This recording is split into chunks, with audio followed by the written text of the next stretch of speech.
Good morning, Divine Mercy. Nandito po tayo sa bahay ni Ate Mila Rapada at yung kanyang anak. Tapos na po kaming mag-Divine Mercy. Na-receive na niya kaninang umaga. Nandito kami. Dumating po ako dito mga 7:30 past. Yan. Winelcome niya si Divine Mercy. At gusto niya magpasalamat kay Lord na sa tatlo niyang anak ay nakaraos siya na bilda at least nung namatay si kuya, paano siya na sa ate? Paano siya nawala doon sa kanyang trabaho? Binangga daw po sila nung Arabo. Ilan sila? Dalawa sila. Pero yung asawa ko po yung napuruhan kasi siya yung driver. Sasakyan, hindi siya. Pa-U-turn sila. Tapos yung ano daw kasi yung sa Arabo, wala daw kasing ilaw. Gabi yun. Anong oras ba nun? Ano po gabi. Gabi doon. Kasi paggabi nga siya noon. Tapos pupunta sila sana sa isang site para inspeksyonin yung gagawin nila kinabukasan. Puminto pa daw sila. Yun ang kwento sa akin nung kasama niya na quality control niya. Kasi yung asawa ko... Na nabuhay, kasamang... Buhay po. Buhay. Yung asawa ko lang talaga yung nawala. Yung sasakyan, PUP talaga. Kasi siya yung natumbok. Dead on the spot po siya. Talagang kinuha na siya ng Panginoon. Opo. Ang maganda, nung meron siyang nakuha sa kumpanya. Ayun po, yan sa company lang. Maliit lang naman po. Pero yung doon sa, inilapit ko sa DFA na yung sinasabi nilang bloodman, kasi nga na-aksidente. Ano po, tumagal pa ng halos 2 taon, tapos wala naman kami nakuha. Pero ang sabi po nung taga-DFA na unang-unang humawak ng kaso na yun, na may makukuha ka po, hindi kalakihan, pero may makukuha ka. Tapos nagbuntis po yun, nag-bed rest siya. Hindi na siya pumupunta sa DFA. Punta po ako sa DFA kasi pag sasabihin lang nila, tawag ka na lang bago ka pumunta. Pag tumatawag po ako, walang sumasagot. Hindi nila sasagutin. Sa landline, hindi nila sasagutin. Din ginagawa ko, pinupuntahan ko, wala po yung yung babae na yon. Ang pangalan po nun ay Aisha. Tapos nililipat na po ako sa iba-ibang tao. Hanggang sa magsawa ka na lang, wala ka nang nakuha. Hindi po, hindi ko talaga tinitigilan po. Tapos nung pagka huli na yung nakuha na namin yung galing sa company na kung ilang taon siya nagtrabaho. Kasi doon pa rin ang bagsak ng sa DFA. Pero na po sa bank to bank. Hindi pinapunta kami buong kasama mga anak ko kasi buong pamilya kailangan pumunta na i-receive. Opo, i-receive po yun. Tapos yun doon po nila sinabi na wala po kami makukuha kasi ang pinalabas nila kasalanan ng asawa ko. Aray, Diyos ko. Opo, yun. Kaya wala po kami makukuha. Kung kasalanan ng asawa, hindi pa rin dahil hindi totoong kasalanan. Dahil kung sa kumpanya, mismong kumpanya, hindi magbibigay. Ayun nga po. Kaya nga. Wala na at least nakatulong yung pera nung yung nakuha lang namin sa company. Pero yung sa pagkamatay niya na yung sa blood money na sinasabi, wala po. Pero kailan mo ito ate? Naipaayos itong bahay? Yung 2017 din po. Kasi 2017 kami nasunugan, January. Yun. Tapos hindi ko pa yun nakapagawa kasi nga inintay pa namin yung pera nga na makuha sa company hanggang sa, kasi ang tagal din ang tagal din nilang nabigay sa amin. Buti nung nawala si husband, yung 3 anak nakatapos na ng pag-aaral. Hindi ka na masyadong nahirapan sa pagkabyuda mo. Tsaka meron kayong nakuhang pera, hindi napatapon yung pera. Tuwing makikita mo yung bahay ninyo na alagaan lang, ayusin, hindi mabigat sa buhay. Parang eto na, imbis na uupa ka ng bahay, Oo po. Kaya pinaano ko talaga dito. Ito, wala nang matira sa akin.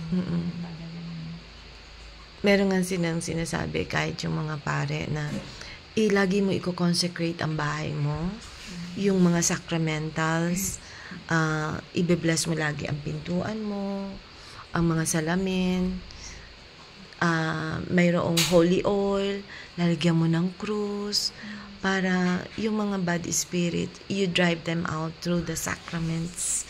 Kasi laging consecrated. Yung syempre ibang religion hindi naniniwala, pero kailangan magpasalamat tayo dahil ipinapasakop natin sa kapangyarihan ni Lord ang ating tahanan. Kasi ito, biyaya ito eh. Yung bang, andito na yung kagaya ng bagyong Yuan, makikita mo ate, di ba? Baha na sa labas. Oo nga po. Nag-alala nga din po ako kagabi. Buti na lang, hindi siya tumuloy. Alas 2 pa lang, bumangon na ako kasi nag-alala talaga. Hindi na ako natulog magdamag.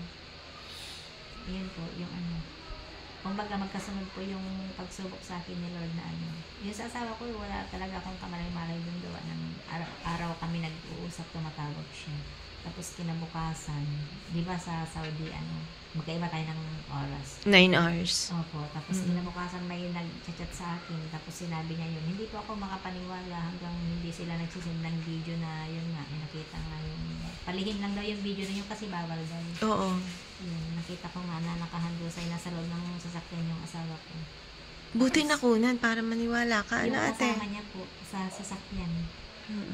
Yung kasama niya sa sasakyan, walang kumbaga parang nalamog lang siya kasi humampas daw sa kanya yung asawa ko.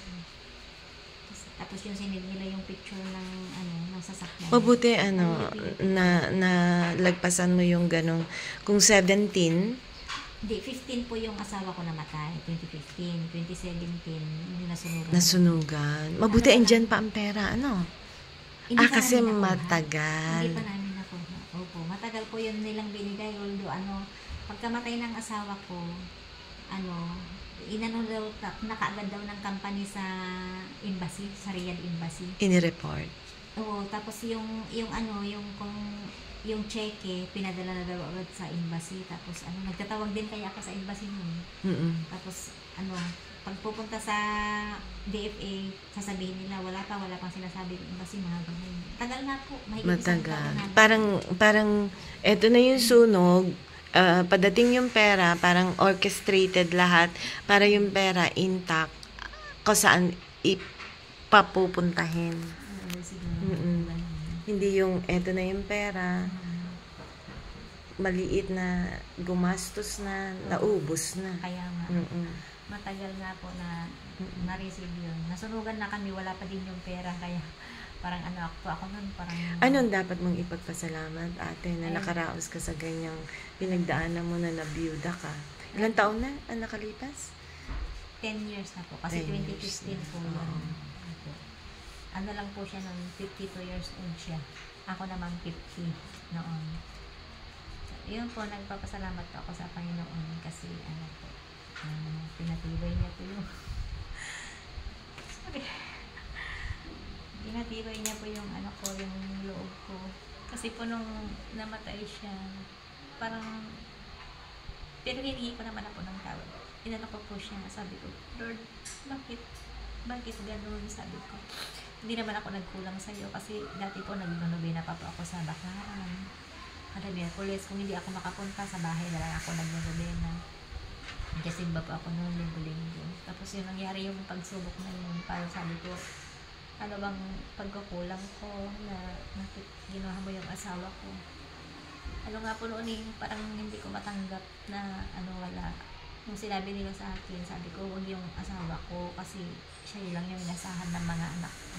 Yung bunso ko kasi noon, nakatapos na siya pero wala pa siyang asawa. Sabi ko, huwag yung asawa ko kasi siya lang yung inasahan ng pamilya ko. Ako na lang, ipapalit ko na lang yung buhay ko. Kasi ako, wala naman akong trabaho. Ayun, pag wala trabaho, pwede na kunin. Kasi wala namang asahan sa akin yung pamilya ko, di ba po? Hindi, akala mo lang yun. Tapos sabi ko, ako na lang po, wag yung asawa ko. Yun ang dasal ko. Pero tinanong ko siya na bakit mo ako ganun ba? Bakit parang pinarasahan niya ako? Ano bang kasalanan ko? Nagsisimba naman ako. Ano ba pa ang kulang? Sabi ko, pero nung parang isang araw lang naman yun. Pero nakapag-isip ko ako, hindi ko ako ng tao. Kasi mali na nagtatanong ako, di ba? Kasi kanya yun, buhay na binigay niya lang. Kumbaga, pinahiram niya lang. Pinahiram ka. Naisip ko po na wala akong karapatan magtanong. Kaya humingi po ako ng tao na bakit ako nagtatanong. Kasi kanya yung buhay na pinahiram niya. Yan po. Tapos basta humingi lang ako humingi ng awa, ng tulong at awa. Sa kung anong mga nangyayari dito sa bahay, yung mga nagkakasakit, gano'n. Sa kanya lang din ako humingi ng awa kasi wala na ako kaming malalapitang iba kundi ikaw lang. Yun po ang ano ko. Kaya, yan po, yung mga pinaglaanan po kami. Tapos nung nasunugan kami, ganun din po siya lang yung yung kwento ko lang yung sa crucifix. Nasara ko na po yung bahay. Na anak ko pa nga inalak ko siya. Tapos Dito, nung nasunog? Opo, yung lumang bahay po na nasunog. Nalak ko na siya, tapos pag silip ko na, nakita ko siya, binalikan ko po, siya lang ang nakuha ko. Yung mga gamit wala talaga. Yung suot ko lang na, kasi kaliligo ko lang nun. Nakakain pa nga lang sana ako. Wala po, ang nakuha ko lang yung bag na ng kasi hindi pa natapos yung sa kaso niya, yung sa pagkamatay niya, yung mga requirements na pinadala sa opisina. Kasi yun, para makuha ko yung... Parang sinabi ng angel na, ito, wag mong kalimutan. Yun po, kasi dati nagkasunog na rin yan sa dulo. Yun ang kabilin-bilin na niya noon na umalis na kayo dyan, kunin mo lang yung mga importanteng papel, hayaan mo na yung mga gamit dyan, sabi niya noon, yung asawa ko. Nabantayan pa niya na may sunog? Nung unang-una po nagkasunog dito sa Satima. Tapos buhay pa siya noon. Tapos yun ang kaya yun nga sa likod ko lang yung sunog, pinagalingan ng sunog. Yun ang naalala ko talaga. Umakyat na ako doon sa taas. Kinuha ko na yung bag na pinalalagyan ng mga papeles. Tapos yung ang ibang gamit doon na yung video cam niya na nandun yung mga ng mga apo ko, mga memories ba kumbaga. Hindi ko na po kinuha, basta yung bag lang. Tapos yung laptop na sa kanya yun, nasa lamesa lang, hindi ko kinuha. Yun ang kinuha ko yung crucifix, tapos tumakbo na po ako. Yun lang yung crucifix. Kaya yung crucifix na po na yan, matagal na po yan. Luma na yan. Nabali na nga yung likod niyan, dinikit lang. Oo, mukhang bago. Pero luma na po yan doon sa lumang bahay. Ang dami nating ipagpapasalamat kay Lord, ate? Ipagpapasalamat ako na binibigyan niya pa rin ako ng lakas kahit na yung marami akong nararamdaman, Nakakaraos. Bata ka pa naman 60. 60. Nung April, kasi 60 ko lang. Nakaano ka na ng senior? Opo, may senior ID na ako. Salamat Panginoon at nawa po ay lagi ka namin naririnig ng iyong kabutihan. Salamat. Salamat Divine Mercy. Jesus, I trust in you.